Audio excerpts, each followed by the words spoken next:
ഉത്പത്തി അദ്ധ്യായം 23 സാറായുടെ മരണം. സാറായുടെ ജീവിതകാലം 127 വർഷമായിരുന്നു. 2 കാനാനിലുള്ള ഹെബ്രോൺ എന്നറിയപ്പെടുന്ന കിരിയാത്ത് അർബായിൽ വെച്ച് അവൾ മരിച്ചു.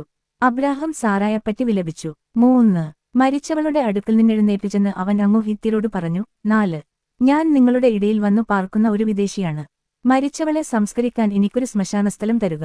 5 ഹിത്യർ അവനോട് പറഞ്ഞു. പ്രഭോ, കേട്ടാലും അങ്ങു ഞങ്ങളുടെ ഇടയിലെ ശക്തനായ പ്രഭുവാണ്. മരിച്ചവളെ ഞങ്ങളുടെ ഏറ്റവും നല്ല കല്ലറയിൽ അടക്കുക. ഞങ്ങളാരും ഞങ്ങളുടെ കല്ലറ അങ്ങേക്ക് നിഷേധിക്കില്ല.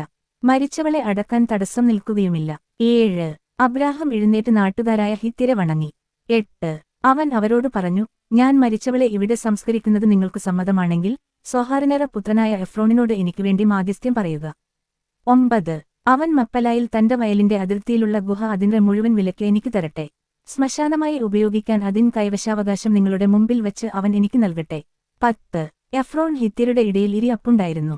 ഹിത്യരും നഗരവാതിലിലൂടെ കടന്നുപോയ എല്ലാവരും കേൾക്കെ അവൻ അബ്രാഹത്തോട് പറഞ്ഞു. 11 അങ്ങനെയല്ല പ്രഭോ, ഞാൻ പറയുന്നതു കേൾക്കുക. നിലവും അതിലുള്ള ഗുഹയും എന്റെ ആൾക്കാരുടെ മുമ്പിൽ വച്ച് അങ്ങേക്കു ഞാൻ തരുന്നു.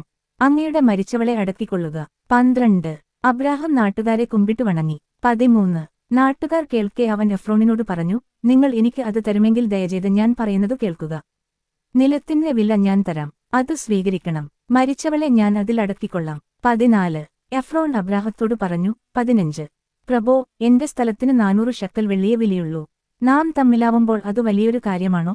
അങ്ങയുടെ മരിച്ചവളെ സംസ്കരിച്ചുകൊള്ളുക. 16 എഫ്രോണിന്റെ വാക്ക് അബ്രാഹം സ്വീകരിച്ചു. ഹിത്യർ കേൾക്കെ എഫ്രോൺ പറഞ്ഞതുപോലെ 400 ഷക്കൽ വെള്ളി കച്ചവടക്കാരുടെ ഇടയിലെ നടപ്പനുസരിച്ച് അവൻ എഫ്രോണിനു തൂക്കിക്കൊടുത്തു. 17 മാമ്രേക്കു കിഴക്കുവശത്ത് മപ്പലായിൽ എഫ്രോണിനുണ്ടായിരുന്ന നിലം അതിന്റെ 4 അതിർത്തികൾ വരെയും. 18 അതിലെ ഗുഹയും വൃക്ഷങ്ങളും സഹിതം ഹിത്യരുടെയും നഗരവാതിൽക്കൽ കൂടി കടന്നുപോയവരുടെയും മുമ്പാകെ വച്ച് അബ്രാഹത്തിന് അവകാശമായി കിട്ടി. 19 അതിനുശേഷം അബ്രാഹം ഭാര്യ സാറായ കാനാൻ ദേശത്തു മാമ്രയുടെ കിഴക്ക് ഹെബ്രോണിൽ മപ്പലായിലെ വയലിലുള്ള ഗുഹയിൽ അടക്കി.